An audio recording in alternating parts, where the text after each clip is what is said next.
Hi friends, మన మిషన్లో stitch సరిగా రావాలన్నా, దారం తెగకుండా ఉండాలన్నా మన మిషన్లో గల ఈ బాబిన్ అండ్ బాబిన్ కేస్ మీద ఆధారపడి ఉంటుంది. మీది నార్మల్ మిషన్ అయినా జిగ్జాగ్ మిషన్ అయినా మీరు కుట్టేటప్పుడు దారం పదే పదే తెగుతుంది కదా. మరి మీరు ఎప్పుడైనా మీ బాబిన్ కేసులో దారం ఎటువైపు తిరుగుతుందో గమనించారా? ఈ విషయాన్ని మనం పెద్దగా పట్టించుకోం. దానివల్లే దారం స్టక్ అయి పదే పదే తెగుతుంది.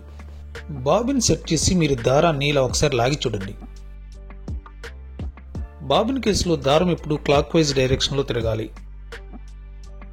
ఈ వీడియో కానీ నచ్చితే లైక్ చేయండి, షేర్ చేయండి. Please subscribe my channel Prakasam Telugu.